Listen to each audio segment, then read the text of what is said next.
Bonjour et bienvenue à cette édition de 100% Témis spéciale nature. Aujourd'hui, on accueille Lynn Côté pour nous parler du nouveau festival Témiscamien Coup de cœur forêt. Par la suite, on parlera de la chronique du patrimoine avec Dominique Bérubé. Il y aura un reportage qui vous sera présenté sur les serres de la Tulipe, un projet initié par les élèves de 4e année de l'école. Ensuite, on parlera avec Jonathan Jensen Lynch de la compagnie Vert Forêt. Et finalement, on découvre le safran avec François Vallet. Pour l'instant, on retrouve Gabrielle Gingras qui se trouve à la place de Lorrainville avec notre artiste invité. Merci, Émilie. Aujourd'hui, je reçois un artiste très polyvalent. Il a récemment sorti son premier album et aussi son premier livre à seulement 17 ans. Émilie aura la chance de le rencontrer dans le cadre du dernier épisode de 100% Témis, qui sera un épisode spécial musique. Mais pour l'instant, je l'accueille en direct de la place à Lorrainville. Bonjour, Jordan. Bonjour. Alors, aujourd'hui, tu vas nous interpréter deux compositions qui sont tirées de ton album Intuition, qui se nomme Intuition et Impression, donc mes deux premières compositions. C'est quand même tout de même assez impressionnant qu'à ton âge, tu composes des chansons aussi riches et aussi complètes. Alors, je me demandais où est-ce que tu puises ton inspiration? Ça, j'ai pas eu d'inspiration très précise, mais tout ce que je m'inspire quand je compose, je dirais, ça remonte vraiment à mon enfance. Donc, il y avait tout le temps de la musique chez nous. Dans tous mes souvenirs, il y a tout le temps eu soit de la musique classique ou du côté de mon père, il y a eu aussi beaucoup de musique plus populaire, Pink Floyd, Genesis, Phil Collins. C'est toutes des consonances modernes puis autant plus anciennes qui m'ont donné des sources d'inspiration pour composer. Oui, puis tu ne t'intéresses pas seulement au piano. Tu es aussi un passionné d'écriture. Le lancement de ton album en témoigne. Mais est-ce qu'il y a d'autres formes d'art qui t'intéressent ou même que tu aimerais pratiquer dans le futur? C'est sûr, il y a plein de choses qui m'intéressent, mais il y a 24 heures dans une journée. On ne peut pas tout faire. Mais c'est sûr, l'écriture, la musique, ça va tout le temps rester mes deux passions que j'aime le plus. Mais c'est sûr, il y a toutes sortes d'autres formes d'art. Le dessin, je l'ai déjà fait un petit peu, mais j'ai laissé de côté. C'est sûr, le montage vidéo, j'aime ça beaucoup aussi. Mais c'est de concilier aussi un peu tous ces hobbies-là dans une vie plus équilibrée, mettons, avec un travail et tout. Et dans ta famille, vous êtes une famille quand même assez artistique. Est-ce que vous pratiquez tous la même forme d'art ou c'est un peu diversifié? Oui, bien, je dirais qu'on a beaucoup de ressemblances autant qu'on a de différences. Ma mère, c'est sûr, étant prof de musique, elle travaille beaucoup dans ce domaine-là. Ma sœur, elle chante beaucoup, puis elle s'est mise à l'écriture aussi. Je dirais on se complète, mais autant qu'on s'entraide là-dedans. Donc, des fois, des sources d'inspiration peuvent, sans le vouloir inconsciemment, inspirer d'autres personnes dans la même famille. Fait que c'est toutes des sources qui reviennent de personne en personne. Oui, des belles influences musicales. Et puis, quel est ton processus de création? Moi, je dirais que je suis quelqu'un qui réfléchit beaucoup. Donc, quand j'essaie de composer quelque chose, ça va me prendre beaucoup de temps à réfléchir avant. Mais une fois que je suis embarqué dans le bateau, comme on dirait, ça vient de moi-même. Je me laisse aller. Autant au piano que l'écriture, il faut que je m'assise. Des fois, ça peut être plusieurs mois, là, vraiment juste de penser et réfléchir comment je vais démarrer ça. Des fois, j'ai une mélodie qui me vient en tête, puis je la travaille avant d'arriver sur le piano. Puis est-ce que des fois, ça peut t'arriver que tu aies des flashs d'idées dans n'importe quel moment? N'importe où. J'ai des compositions que j'ai des souvenirs que je me dis « Ah, j'ai eu un flash à tel moment que je me souviens. » Puis c'est vraiment le début d'une composition. Mais par exemple, écrire la musique, c'est pas comme écrire... C'est pas comme avoir des idées puis tu l'écris sur un calepin. Comment tu fais pour t'en rappeler?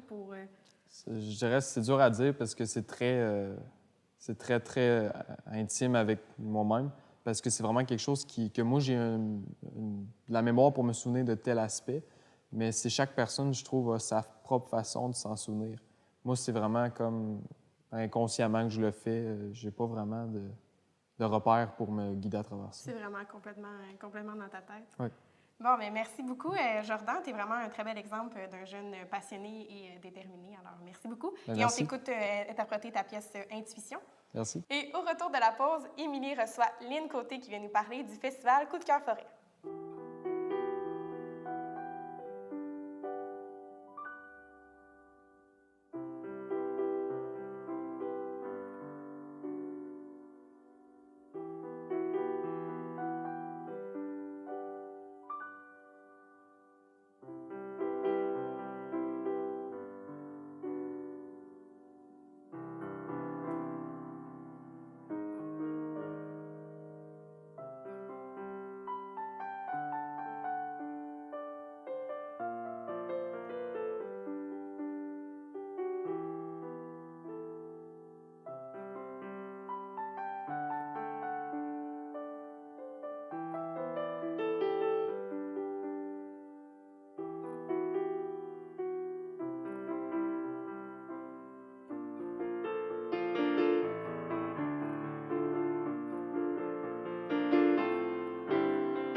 TV Témis est en période de recrutement de membres. Devenir membre de TV Témis, c'est se payer un outil de communication essentiel au Témiscamingue. C'est participer à la vivacité de notre communauté, c'est contribuer au partage des bons coups locaux et régionaux. Devenir membre de TV Témis, c'est aussi la possibilité de contribuer à la diversité et à la qualité des émissions présentées, en plus de faire en sorte de maintenir 3 emplois permanents et plusieurs pigistes en région. Participez à la campagne de financement annuel en faisant un don minimal de 5 $. Votre membership vous donne aussi droit de vote lors de l'Assemblée générale annuelle.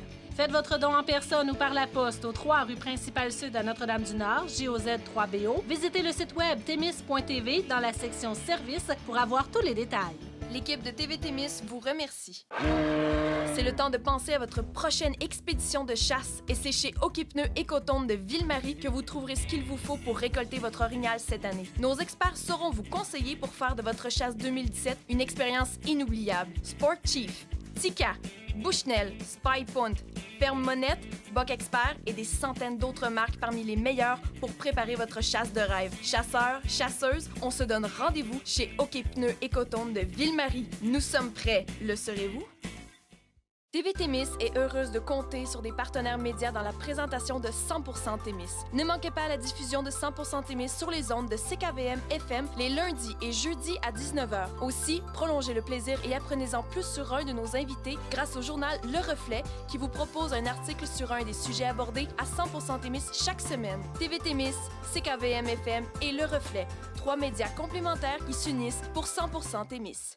Le dépanneur La Pierreterie de Notre-Dame-du-Nord est un dépanneur licencié multiservice avec valideuse l'Auto-Québec, location vidéo, carte d'appel, une variété d'idées cadeaux et des produits pharmaceutiques. Comblez votre côté sucré grâce à son comptoir à jujube. Agent du transport d'autobus Maheu, La Pierreterie vous offre aussi la cueillette de médicaments de la pharmacie Uniprix Ville-Marie ainsi que les services de nettoyeur à sec, photocopie et fax. Julien Jacinthe et le personnel de La Pierreterie vous attendent en semaine de 7h30 à 22h et les week-ends de 8h à 22h. Sachez aussi que l'établissement est à vendre, une belle opportunité d'affaires. N'attendez pas plus longtemps pour confier votre véhicule au plus grand spécialiste du pneu en région et soyez prêts à affronter l'hiver en toute sécurité. Chez Hockey-Pneus Écotonde de Ville-Marie, vous trouverez les meilleures marques vendues par un personnel chevronné et soucieux de vous offrir les meilleurs conseils. Toyo, Kumho, Bridgestone, Firestone, Michelin et bien plus encore. Vous cherchez un pneu? Nous l'avons. Ne vous laissez pas surprendre par l'hiver. Laissez les experts de chez Hockey-Pneus Écotonde de Ville-Marie s'assurer de votre sécurité et profitez de l'hiver au maximum. Bonne saison froide! Les entrevues de cette émission ont été enregistrées à la Bannique. Plaisir, confort, émerveillement. De retour à 100% Témis. Les 22 et 23 septembre prochains aura lieu du côté de l'Est témiscamien un tout nouveau festival qui s'appelle Coup de cœur forêt. Un festival qui a été mis en place par un comité de citoyens de l'Est du Témiscamingue. Et pour en parler, on accueille l'agente de développement socio-économique dans l'Est témiscamien, Lynn Côté. Bonjour Lynn. Bonjour. Alors Lynn, un nouveau festival qui va avoir lieu en fin de semaine en fait là. Ben oui, c'est ça. Un tout nouveau festival dans l'Est, Coup de cœur forêt. Coup de cœur forêt. Et puis, qu'est-ce que c'est que ce festival-là? Pourquoi ça a été mis en place? Bien, dans le fond, en 2015, le comité de l'Est témiscamingue, qui est un regroupement des 5 municipalités, s'est penché pour élaborer le plan d'action. Puis, dans ce plan d'action-là, il y avait un objectif qui était de viser une meilleure connaissance de l'Est du Témiscamingue, parce qu'il y a beaucoup de préjugés par rapport à ce secteur-là, d'avoir aussi une meilleure attractivité des gens, puis une meilleure rétention. Fait à partir de cet objectif-là, il y a un comité qui a été créé, qu'on appelle le comité Image. Et son mandat, c'était de donner la confiance aux gens, de valoriser les talents et les richesses des gens de l'Est du Témiscamingue, de donner une meilleure perception aussi du milieu. Puis là, ils ont élaboré une liste d'actions et dans ces actions-là, ils ont eu l'idée de faire un festival, qui est le Coup de cœur forêt. Le Coup de cœur forêt. Et puis, ce festival-là, son nom le dit, j'imagine, ça va être basé autour de la forêt. Là. Oui, c'est ça. Mais si on a appelé ça Coup de cœur forêt, Coup de cœur coup avec un S, c'est qu'on sait que les gens se déplacent beaucoup dans l'Est pour aller à la chasse, à la pêche. Mais il n'y a pas juste ça en forêt dans l'Est Témiscamingue. Alors, coup de cœur avec un S parce qu'on va faire découvrir des coups de cœur aux gens. On va démontrer la forêt sous d'autres aspects. Vivre la forêt sous différents aspects que les gens vont découvrir encore plus de richesse, là. Et différents aspects, on parle de quoi, par exemple? Bien, au niveau touristique, au niveau récréatif.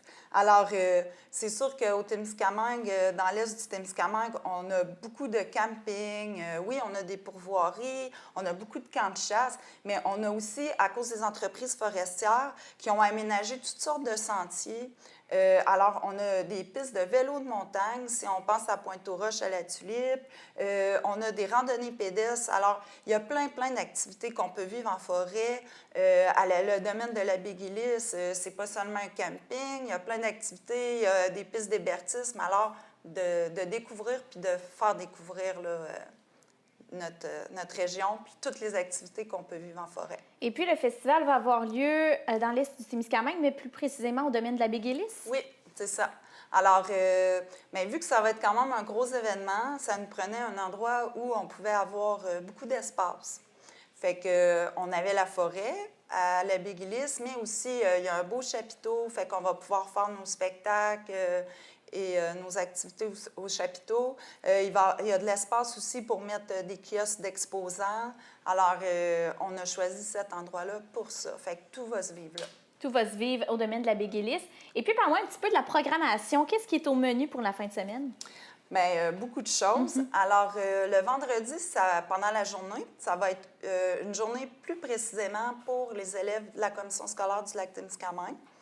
Alors, il va y avoir plein d'activités. Il y a le labyrinthe des insectes, là, qui est un monsieur Damos qui va venir faire vivre des activités avec, oui, des insectes de la région, mais aussi des tarentules, toutes sortes d'insectes exotiques que les jeunes vont pouvoir toucher puis vivre des choses.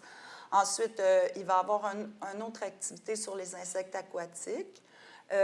Aussi, probablement, un atelier de tir à l'arc. Ensuite, il va y avoir un géocaching en forêt qui va avoir été élaboré par les élèves du secondaire. Et puis, en soirée, il va y avoir un souper spaghetti qui va être organisé par les élèves De la Tulipe. Oui, les élèves de l'école primaire et secondaire pour un peu financer leurs activités.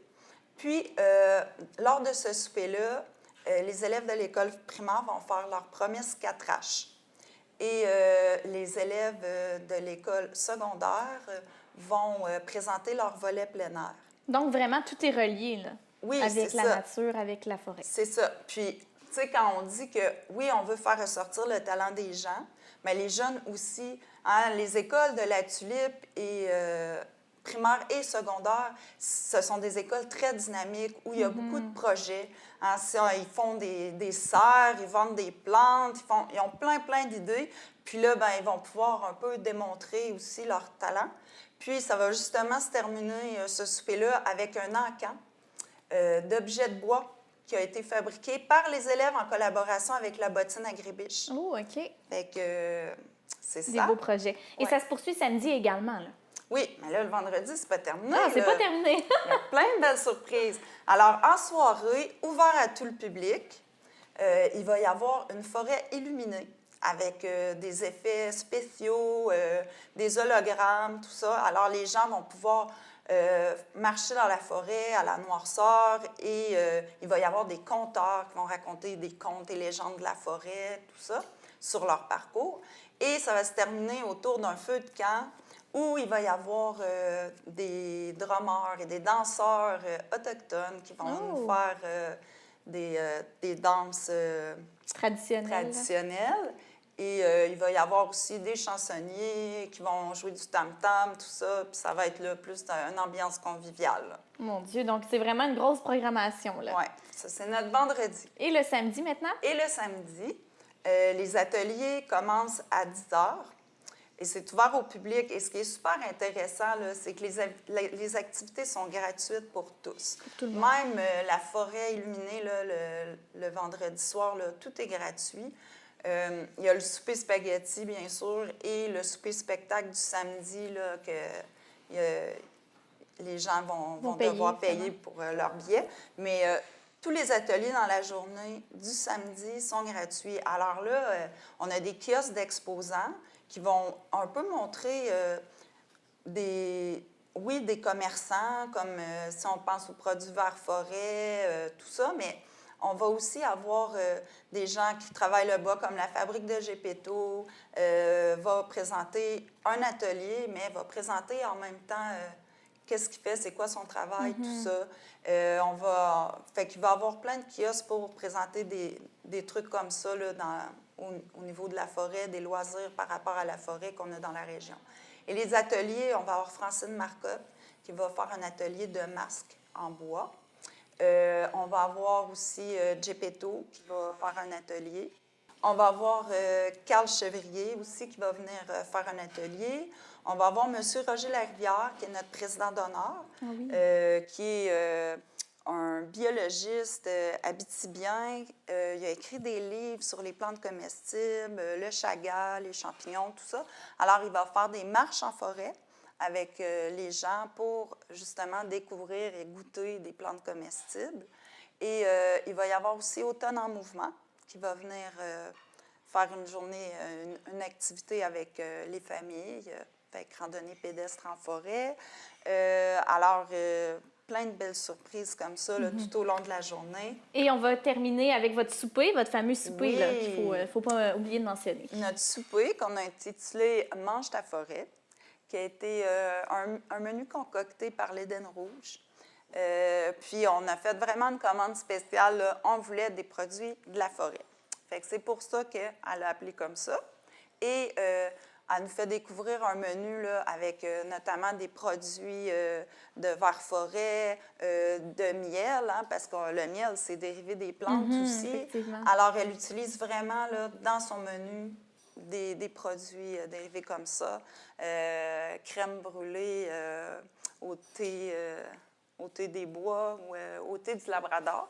Donc, alors, c'est un beau menu qui est à ne pas manquer. Oui, un bon menu de dégustation. Et le souper est animé par J.C. Lauzon, qui va nous donner un spectacle humoristique. Là.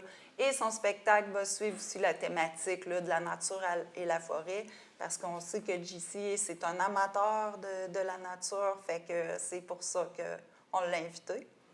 Et en soirée, un spectacle avec les frères Greffard. Les fameux frères Greffard qu'on connaît bien. Eh bien, Lynn, une belle programmation pour cette première édition du Festival Coup de cœur forêt. Et puis, ben, on invite la population à y aller en fin de semaine, là, les 22 et 23 septembre. Ben oui, tout le monde est les bienvenus. Puis, vous allez voir que dans l'Est Témiscamien, on est accueillant, on est chaleureux, puis on aime les gens. Merci, Lynn, d'avoir été avec nous. Ça me fait plaisir. On écoute à l'instant un reportage sur les serres de La Tulipe qui ont été un projet qui a été créé par les élèves de 4e année de l'École de La Tulipe. Ensuite, on prend une pause et après la pause, Dominique Bérubé nous présente sa chronique du patrimoine. La serre que nous avons ici, en fait, c'est une serre qui a été gagnée il y a 2 ans par un projet monté par les élèves de secondaire 4 du Carrefour. Et la serre n'avait jamais servi. Fait que moi, je me disais, bien, c'est une belle serre, c'est dommage qu'elle ne serve pas. Donc, j'ai eu l'idée de partir des plans avec mes élèves de 4e année. Je leur en ai parlé, puis ils ont tout de suite embarqué dans le projet. Dans le fond, le projet était pour financer notre sortie phalaниque. Puis, en fait, France avait eu l'idée d'utiliser la serre. Puis là, on a tout accepté cette idée-là parce qu'on trouvait que c'était comme plus le fun. Fait que là, on a commencé à planter des plantes puis à tout préparer ça pour notre sortie de l'année. Fait que dans le fond, on est toutes on a tout vendu presque nos plants. Il reste que des plantes cocombes puis des plantes tomates, un peu de capucine. Voici le travail que nous avons fait. Nous avons semé des graines, nous les avons arrosées, nous avons repiqué nos bébés plants, nous les avons arrosés. Nous les avons installés dans la serre. Nous les avons arrosés. Donc, ce qu'on a fait, c'est qu'on a semé les petites graines de plusieurs sortes de plantes. On a des plantes tomates, de concombres et aussi une variété de fleurs. Puis, quand on a repiqué nos semis, ça a été très, très, très long. Donc, c'est là qu'on est allé chercher la collaboration de la communauté. On est allé rencontrer le Club de l'Âge d'Or parce qu'on sait qu'ils ont de l'expérience. Eux, ils ont toujours travaillé avec des potagers et tout ça, fait qu'ils sont venus nous aider. Une femme à l'âge d'or qui avait dit « faut y parler, il faut y donner l'amour » puis tout, puis c'était vraiment le fun. Oh, la date de l'inauguration, c'était le 5 juin.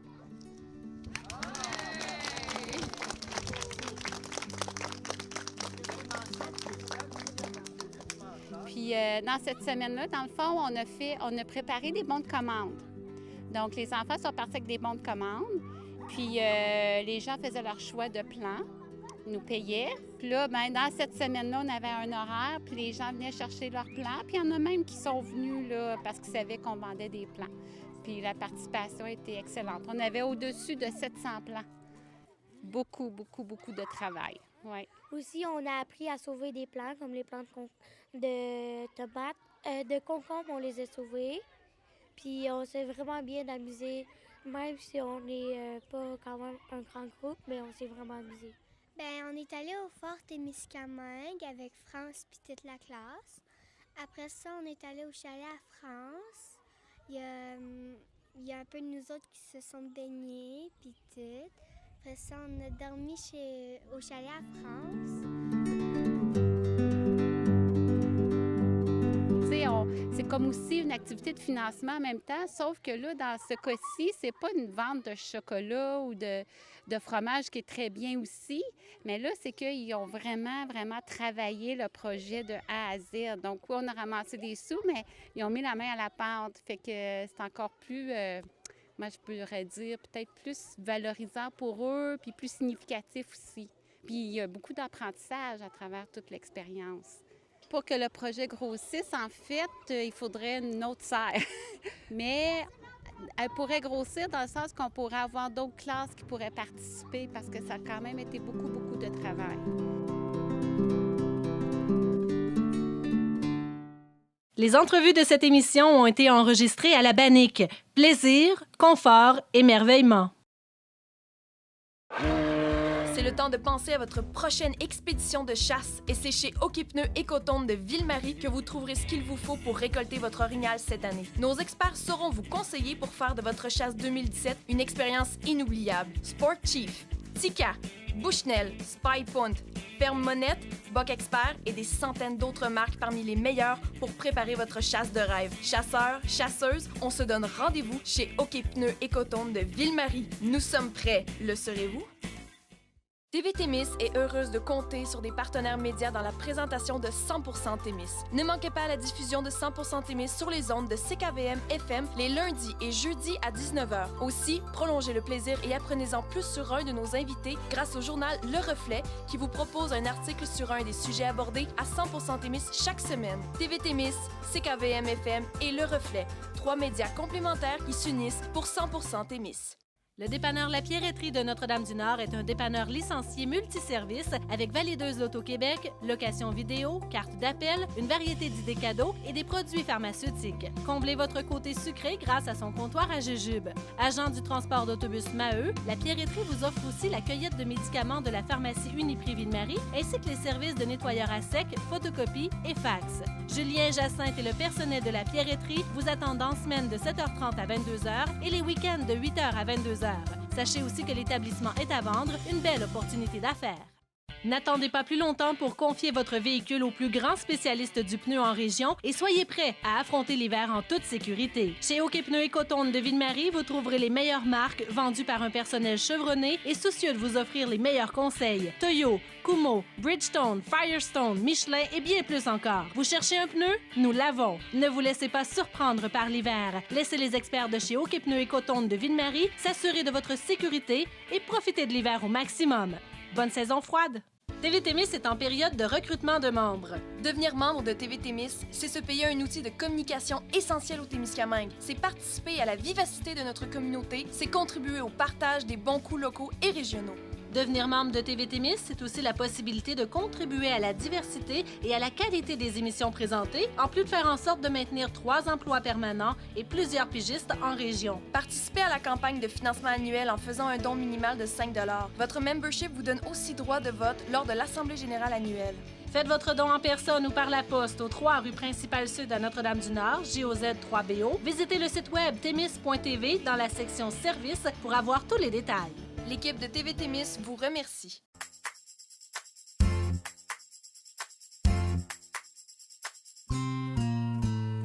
De retour à 100% Témis. Au cours de la prochaine saison, on aura la chance d'avoir les Chroniques du patrimoine avec nul autre que Dominique Bérubé, coordonnateur à la Maison du Frère Moffett de Ville-Marie. On l'accueille donc en studio pour notre première Chronique du patrimoine. Bonjour Dominique. Bonjour Émilie. Alors Dominique, durant les 8 émissions, tu feras 3 chroniques du patrimoine et tu as vraiment été chercher des personnalités témiscamiennes d'autrefois, si on veut, qu'on ne connaît pas nécessairement. Et on va parler aussi de certains villages qui sont disparus. Absolument, si vous voulez bien. Donc, Dominique, on va commencer à l'instant.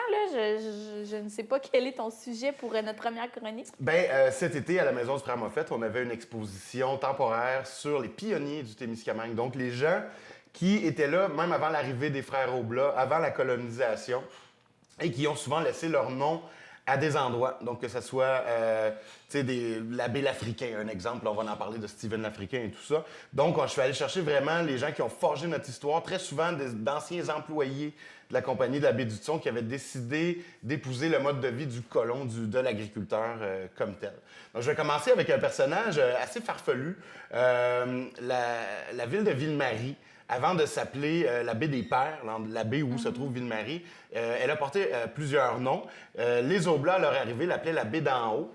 Et elle a porté le nom de baie Kelly. Pourquoi la baie Kelly? C'est que un vieil homme du nom de James Kelly, qui était en fait un ermite, a été le premier à s'installer dans la baie comme tel, dans sa cabane de branche. Donc James Kelly est originaire de Dungavan en Irlande et il émigre au Canada en 1833. Au départ, il voyage beaucoup à travers le Canada et c'est en 1870 qu'il débarque à Mattawa où il va rencontrer le père Guéguen, qui est un oblat de Marie-Immaculée. Le père Guéguen l'engage alors pour s'occuper de l'étable et des animaux de la mission Saint-Claude. Donc, on est après 1863. Ça reste un des personnages qui était là dans les débuts, là, vraiment. Et donc, on lui a demandé à ce moment-là de travailler à la ferme des Oblats. En 1871, il quitte la mission Saint-Claude pour s'établir dans la baie qu'on appelait à l'époque la baie d'en haut. Les frères Oblats l'appelaient la baie d'en haut et il s'installe dans une cabane en branche. Donc, on appelle à ce moment-là l'endroit la baie Kelly. Donc, sur les anciennes maps, vers 1872-73, on voit Kelly's Bay où on a actuellement la ville de Ville-Marie. Donc, il vit seul avec son chien, mais il ne restera pas seul longtemps parce que malheureusement, ou heureusement pour nous, les Témiscamiens, en 1874, le frère Joseph Moffett, figure, disons, cheville ouvrière de l'agriculture au Témiscamingue, commence à entreprendre de défricher les lots à la baie Kelly sans toutefois avoir l'autorisation du père Pian. Donc, ce qu'on sait, c'est que la compagnie de la baie du Thon, le Fort Témiscamingue, répandait une rumeur du fait qu'on ne pouvait pas cultiver la terre à la baie des Pères. Pourquoi? Bien, parce qu'on disait qu'on était trop au nord. La réelle raison derrière ça, c'est que plus on défrichait des champs, plus la compagnie de la baie du Thon devait s'éloigner pour aller chercher des fourrures. Et ça, ils n'appréciaient pas ça beaucoup.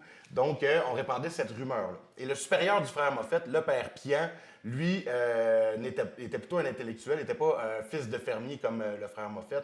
Donc, lui embarquait dans cette rumeur-là. Il croyait qu'il n'y avait pas moyen de faire de la terre. Donc, le frère Moffett, en secret, a commencé à aller faire des études de terrain et tout ça à la baie Kelly comme telle, ce qui va finalement, éventuellement, mener à la colonisation telle qu'on la connaît.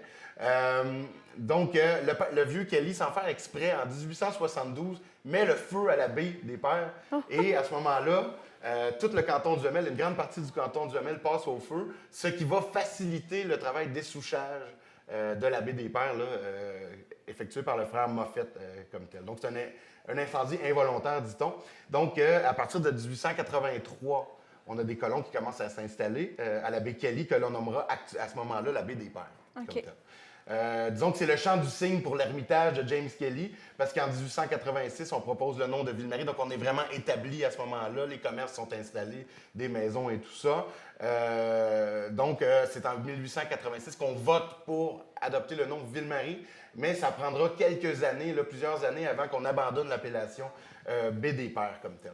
Baie des Pères. Oui, exactement. Fait que ça, on a dans les archives de Poste Canada des cartes postales et tout ça. Il y avait un bureau de poste qui s'appelait Baie des Pères au départ, à Ville-Marie. Donc, c'était vraiment le nom de la ville au départ.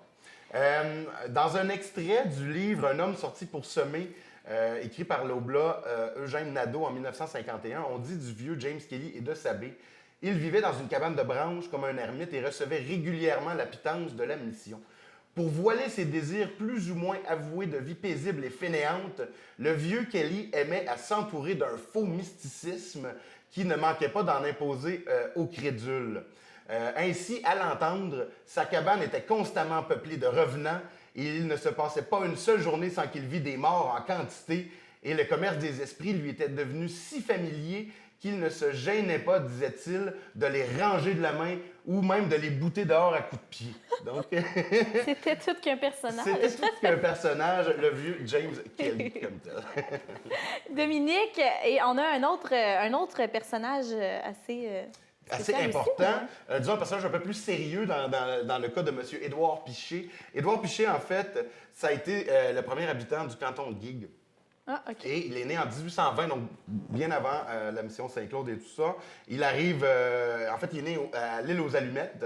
Puis Édouard Piché, c'est le premier habitant à s'installer à Guigues à l'hiver 62-63, 1862-63. Durant l'été, il s'installe au départ sur le lot 20 du rang 1. Et son travail, c'était de couper du bois pour Thomas Murray de Pembroke, qui était un grand forestier à l'époque. Donc, il abandonne ce lot-là l'année suivante pour s'établir à l'endroit qu'on allait nommer la Pointe-à-Piché, tout près du quai de Guigues. Donc, il installe son commerce, parce qu'il faisait la traite des fourrures. Et c'est vraiment le premier jalon historique qui a marqué les vrais débuts de la naissance de Guigues. Donc, la Pointe-Piché et la famille qui porte son nom, ça a été le refuge, en fait, le soutien de nombreux voyageurs qui arrivaient ici s'installer. Puis la pierre d'angle pour amener les premiers pionniers là, à s'installer comme tel. Donc souvent, les gens, quand ils arrivaient ici, allaient s'installer quelque temps à la Pointe-Piché, le temps de trouver leur lot et tout ça là, comme tel. Donc son épouse, c'est Marguerite Marguerite Macadam. Il y a une autre dame qui s'appelle Micmac qui arrive plus tard. Elle est originaire d'Irlande. Les Piché ont eu 7 enfants, donc Flore et Suzanne qui sont devenues 2 religieuses. Elisa, qui était mariée à M. Adam Burwash, qui est un des autres pionniers de l'époque. Annie, qui était mariée à Alfred Miron, un autre pionnier. Il y avait John Joseph Thomas, qui était avec Mme Flaviane Bertillon. Donc, son commerce de fourrure à Édouard Piché a quand même été assez lucratif pour pouvoir faire éduquer toutes ses filles. Donc, ces 4 filles ont été éduquées là, avec une éducation de qualité. Et donc, en 1901, M. Piché, il cède son lot à un monsieur qui s'appelle Odilon Lemire.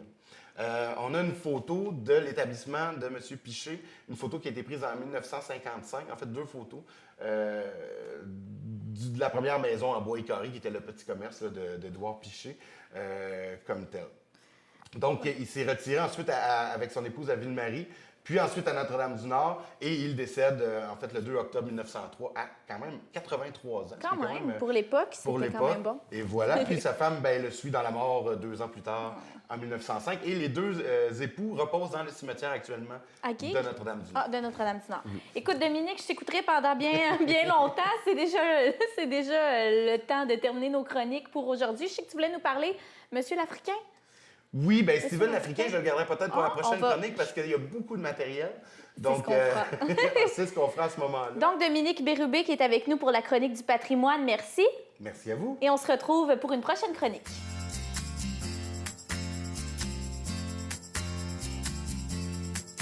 En 2016, l'entreprise témiscamienne Vert Forêt est passée aux mains de Jonathan Jensen Lynch, un jeune passionné de la nature. On l'accueille en studio pour en parler. Bonjour, Jonathan. Bonjour, Émilie. Alors, Jonathan, tu as pris la relève de l'entreprise Vert Forêt. Explique-moi, qu'est-ce qui t'a donné envie d'acheter cette entreprise-là? Bien, c'est un peu un concours de circonstances. À la base, je suis un passionné de champignons sauvages, l'identification des champignons, tout ça. J'aime me promener en forêt, puis essayer de trouver des espèces que je connais pas, essayer de les identifier, tout ça. Puis je me suis dit, ben pourquoi pas faire une petite entreprise de ma passion.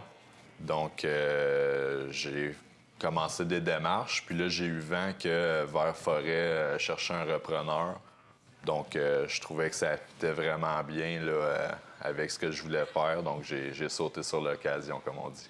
Et puis, l'entreprise était située dans l'Est Témiscamingue, si je ne me trompe pas. Oui, c'est ça. Était situé à La Tulipe. C'est un petit peu un concours de circonstances, là. Initialement, c'était la Corporation de développement Gabouri donc, c'était un OBNL qui chapeautait Vert Forêt. Puis, il y avait une entente avec la municipalité pour les locaux puis tout ça. Puis, en devenant privé, une entreprise privée, je pouvais plus avoir cette même relation avec la municipalité. Donc, il a fallu que je me trouve un nouvel emplacement. Donc j'ai parti de chez moi. J'ai pris les choses vers Forêt. J'étais allé à Notre-Dame-du-Nord. Donc, j'ai essayé de m'organiser avec ça. Puis dernièrement, je m'implante à Anglier. À Anglier. Donc, l'entreprise Vert Forêt est déménagée maintenant du côté d'Anglier. C'est ça, oui. OK. Et puis, Jonathan, comment est-ce que ça se passe, la production et la transformation des aliments, je dis des aliments, en fait, de ce que vous retrouvez dans la nature, là? Bien, en fait, la première phase, c'est d'aller chercher le produit en forêt. Donc, je fais affaire avec un réseau de cueilleurs là, que j'essaie de rassembler là, des gens intéressés à la cueillette en forêt, que ce soit des retraités qui aiment se promener en forêt puis cueillir, ou des étudiants l'été ou peu importe. Donc, on ramasse la matière première.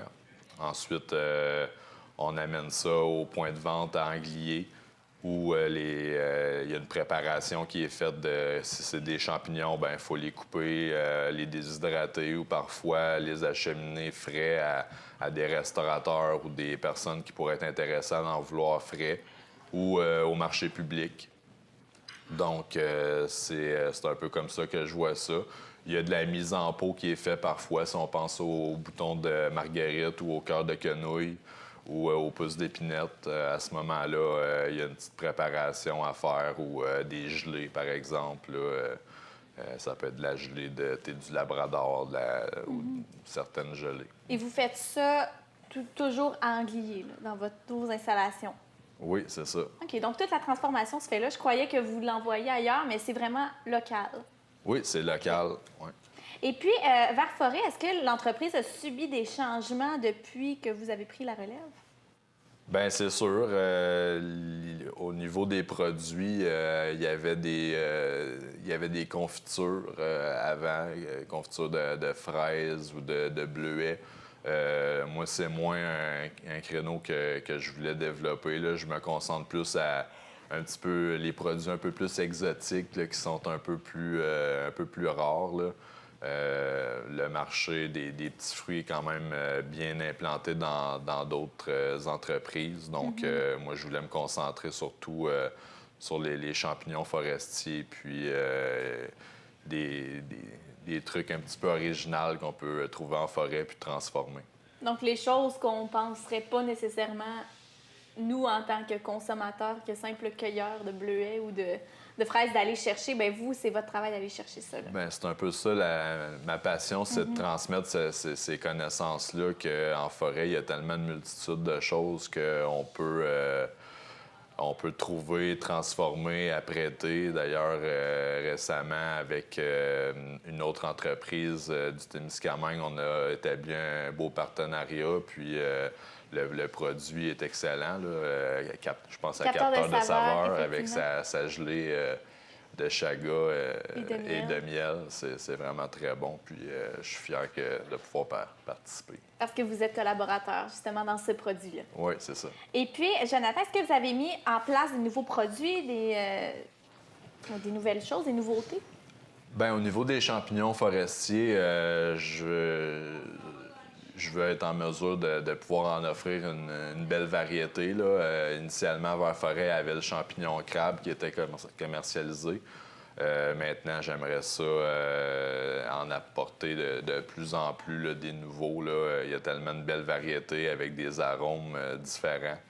Donc, à ce niveau-là, j'aimerais développer. Puis aussi, la connaissance des champignons, c'est quelque chose que j'aimerais mettre de l'avant, comme le mycotourisme. J'aimerais établir des partenariats avec des restaurateurs ou d'autres joueurs de l'industrie touristique, puis établir des circuits où les gens pourraient venir au Témiscamingue, peut-être au parc Opémican, aller faire une sortie en forêt, une introduction aux champignons sauvages, puis après ça, un peu de cueillette, puis on termine ça dans un restaurant. Ça serait quelque chose que j'aimerais faire dans le futur. Est-ce que ça fait partie d'un de vos projets futurs? Oui, définitivement. Et en avez-vous d'autres projets qui s'en viennent? Ben, les propriétaires de terrains privés, beaucoup se demandent qu'est-ce qu'ils ont comme produits forestiers non ligneux sur leur terre. C'est quelque chose que j'aimerais offrir comme service de dire, les gens feraient appel à moi pour faire un petit peu un inventaire de ce qu'ils ont sur leur terrain, puis je pourrais faire un petit rapport là, avec photos à l'appui là, de ce qu'ils pourraient avoir sur leur terrain. Peut-être même marcher avec le propriétaire, puis lui montrer directement sur le terrain là, qu'est-ce qu'il y a. Donc, c'est sûr que mes connaissances sont pas infinies non plus. Là. Je me prétends pas expert à pu finir, mais j'ai une bonne passion pour ça, puis je suis capable d'en identifier plusieurs. Puis si je suis pas capable d'identifier on the spot, comme on dit, ben je vais faire les recherches en conséquence, puis je vais essayer d'être le plus précis possible. Donc, c'est une constante formation oui. que vous faites jour après jour en découvrant les produits. Exactement, oui. Donc, Jonathan, pour se procurer les produits Vert Forêt, comment les gens peuvent procéder? Ils se rendent directement au kiosque? À votre installation, en fait? Oui. Le mieux, c'est de contacter Vert Forêt directement là, en allant sur le site web, puis en me contactant. C'est sûr que il a fallu que je rebâtisse un petit peu la relation avec les points de vente. Ça se fait tranquillement parce que je veux vraiment être en mesure de pouvoir approvisionner les points de vente adéquatement avec une quantité suffisante pour répondre à la demande. Il y en a beaucoup qui m'approchent puis qui veulent avoir les produits, mais je suis un petit peu obligé de mettre un frein parce que j'ai des défis au niveau de la cueillette puis de sortir les produits de la forêt. Donc, si on veut se procurer les produits, ben il y a quelques points de vente possibles. Sinon, ça peut être de venir à Anglier durant les heures d'ouverture ou de me contacter directement. Bien, Jonathan Jensen-Lynch de Vert Forêt, merci d'avoir accepté notre invitation. Merci beaucoup, ça fait plaisir. Et on va te souhaiter bonne chance pour la suite des choses. Merci. Restez avec nous. Après la pause, notre émission spéciale nature se poursuit. On accueille François Vallet pour nous parler du safran.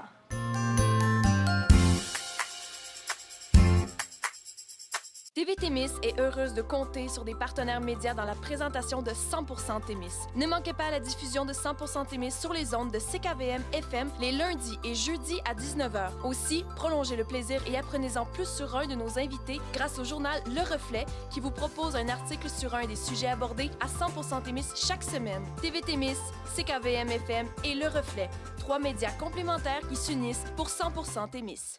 Le dépanneur La Pierreterie de Notre-Dame-du-Nord est un dépanneur licencié multiservice avec valideuse l'Auto-Québec, location vidéo, carte d'appel, une variété d'idées cadeaux et des produits pharmaceutiques. Comblez votre côté sucré grâce à son comptoir à jujube. Agent du transport d'autobus Maheu, La Pierreterie vous offre aussi la cueillette de médicaments de la pharmacie Uniprix Ville-Marie ainsi que les services de nettoyeur à sec, photocopie et fax. Julien Jacinthe et le personnel de La Pierreterie vous attendent en semaine de 7h30 à 22h et les week-ends de 8h à 22h. Sachez aussi que l'établissement est à vendre, une belle opportunité d'affaires. N'attendez pas plus longtemps pour confier votre véhicule au plus grand spécialiste du pneu en région et soyez prêts à affronter l'hiver en toute sécurité. Chez OK Pneus Écotonne de Ville-Marie, vous trouverez les meilleures marques vendues par un personnel chevronné et soucieux de vous offrir les meilleurs conseils. Toyo, Kumho, Bridgestone, Firestone, Michelin et bien plus encore. Vous cherchez un pneu? Nous l'avons. Ne vous laissez pas surprendre par l'hiver. Laissez les experts de chez OK Pneus Écotonne de Ville-Marie s'assurer de votre sécurité et profitez de l'hiver au maximum. Bonne saison froide! TV Témis est en période de recrutement de membres. Devenir membre de TV Témis, c'est se payer un outil de communication essentiel au Témiscamingue. C'est participer à la vivacité de notre communauté, c'est contribuer au partage des bons coups locaux et régionaux. Devenir membre de TV Témis, c'est aussi la possibilité de contribuer à la diversité et à la qualité des émissions présentées, en plus de faire en sorte de maintenir 3 emplois permanents et plusieurs pigistes en région. Participez à la campagne de financement annuel en faisant un don minimal de 5 $. Votre membership vous donne aussi droit de vote lors de l'Assemblée générale annuelle. Faites votre don en personne ou par la poste au 3 rue principale sud à Notre-Dame-du-Nord, JOZ 3BO. Visitez le site web témis.tv dans la section Services pour avoir tous les détails. L'équipe de TV Témis vous remercie. C'est le temps de penser à votre prochaine expédition de chasse et c'est chez OK Pneus Écotonne de Ville-Marie que vous trouverez ce qu'il vous faut pour récolter votre orignal cette année. Nos experts sauront vous conseiller pour faire de votre chasse 2017 une expérience inoubliable. Sport Chief, Tika, Bushnell, Spy Point, Ferme Monette, Buck Expert et des centaines d'autres marques parmi les meilleures pour préparer votre chasse de rêve. Chasseurs, chasseuses, on se donne rendez-vous chez OK Pneus Écotonne de Ville-Marie. Nous sommes prêts. Le serez-vous?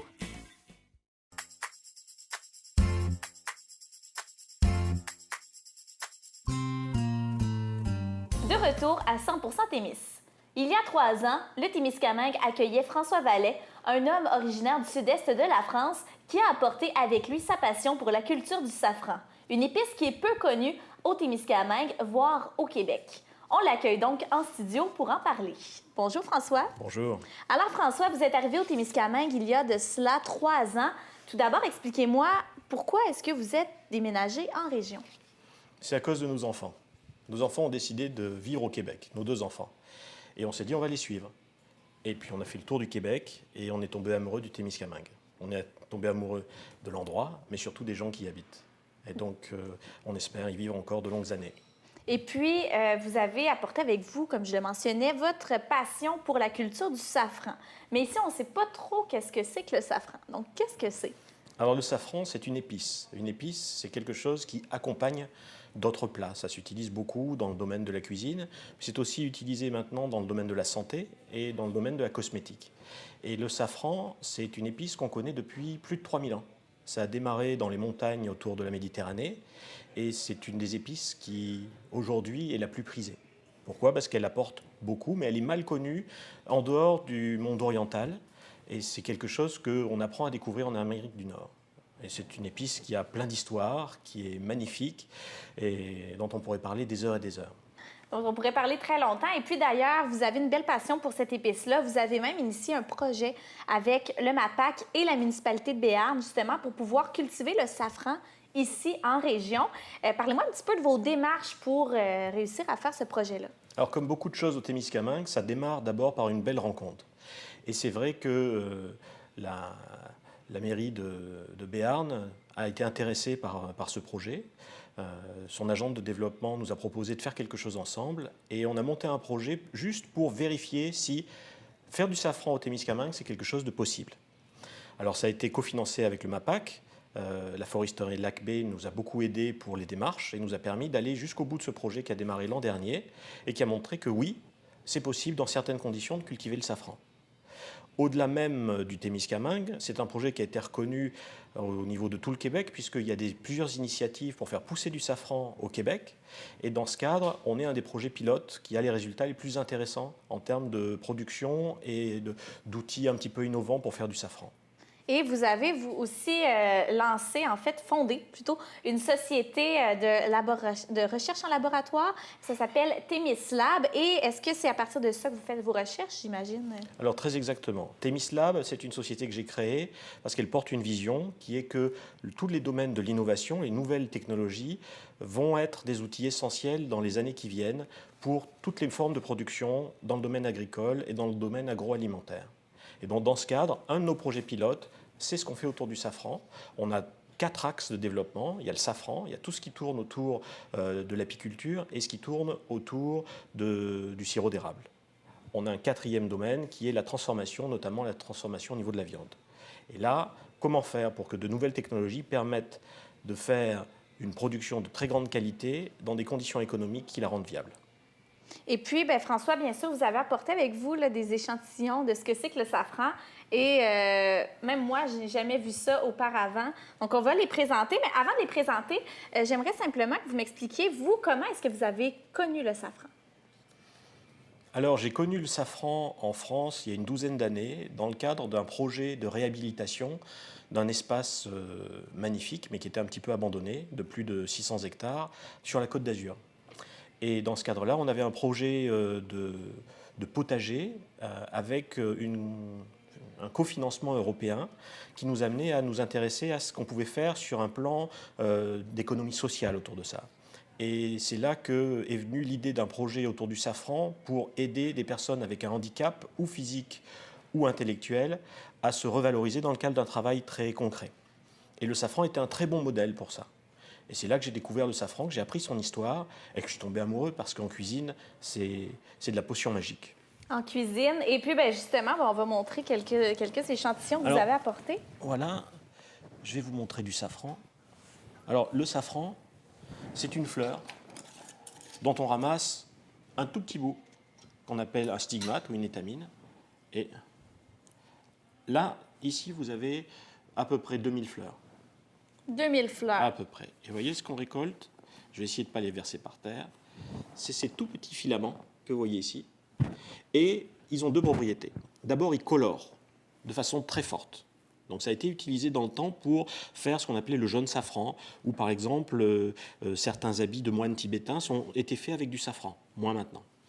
La deuxième chose, c'est que un brin permet de colorer et de donner un arôme au plat.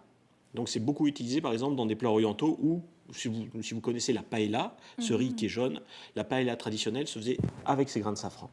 Et donc un seul de ces petits filaments vient d'une fleur. Alors en ce moment, je ne peux pas vous montrer les fleurs parce que c'est des fleurs qui poussent à l'automne. On peut montrer simplement la couverture, voilà. peut-être. Oui, alors ça, c'est un livre d'un spécialiste français. Et voilà un petit peu la couleur de la fleur qui vient d'un bulbe, comme celui-ci. Donc, c'est comme ça que se cultive le safran. Et puis, bien, vous m'expliquiez que ça prend beaucoup de temps quand même à cultiver le safran, là. Ben, écoutez, si vous voulez produire 1 kilo de safran, il faut que vous récoltiez 150 000 fleurs. 150 000 fleurs, ça fait du travail à récolter.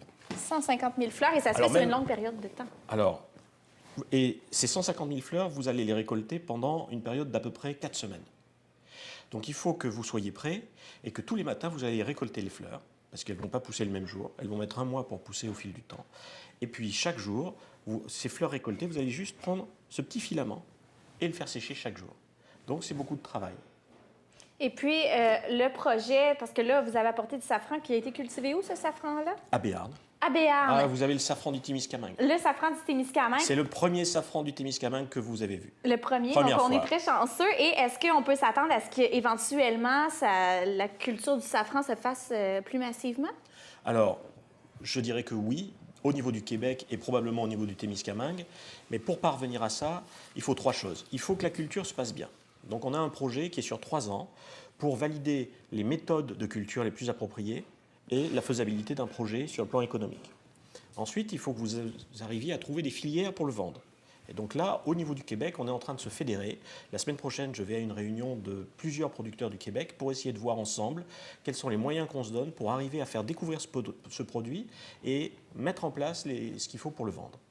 Et au bout de 3 ans, si effectivement sur ces différents plans, il y a une possibilité d'avancer plus loin, il est certain qu'on aura un très beau safran au Témiscamingue. On a un safran ici, et même au Québec, qui est d'une exceptionnelle qualité. Et je pense que c'est quelque chose qui peut être reconnu au niveau de l'Amérique du Nord, mais probablement à un niveau international. Donc, c'est là-dessus que vous travaillez, je dirais, presque à temps plein? Non, c'est un des 4 projets sur lesquels je travaille. Il y a d'autres projets. Là, on est en phase d'expérimentation, donc ça ne demande pas 100% de mon temps. Mais à terme, il y aura probablement une activité avec plusieurs acteurs locaux pour développer ce mode de production. Donc, bien sûr, c'est un projet qui est à suivre. Et puis, vous êtes un passionné du safran, donc j'imagine que parler de votre passion aux gens, si les gens ont des questions, c'est avec un immense plaisir. Non seulement des questions, mais pour le faire goûter, pour le faire découvrir. On travaille avec plusieurs restaurants ici pour essayer que ça s'intègre petit à petit dans la culture du Témiscamingue. Donc, François Vallet qui a apporté avec lui la passion du safran et justement, ça nous a permis de le découvrir ici au Témiscamingue. On en saura plus, évidemment, au fil du temps, j'imagine, avec les projets qu'il est en train d'instaurer dans notre région. François Vallet, merci d'avoir été avec nous. Mais c'est un plaisir. Et c'est également ce qui conclut cette émission spéciale Nature, 100% Témis qui se termine. Et d'ailleurs, on rejoint bien sûr notre artiste invité du côté de la place à Lorrainville. Mais avant, je vous invite bien sûr à ne pas manquer les rediffusions de l'émission sur les ondes de CKVM les lundis et jeudis à 19h, ainsi que les autres diffusions de notre émission sur les ondes de TV Témis en semaine. Il y aura également un dossier complémentaire sur un des sujets de l'émission dans le journal Le Reflet, l'édition de cette semaine. Merci à nos invités d'avoir été parmi nous. Merci à l'équipe de TV Témis et merci à l'Abanic Plaisir, Confort, Émerveillement pour le prêt du local, également pour la belle vue qu'on a à l'extérieur et pour tous les agréments qu'ils nous procurent lors du tournage. Et puis, bien sûr, on se rejoint la semaine prochaine alors qu'on aura un spécial sport et plein air.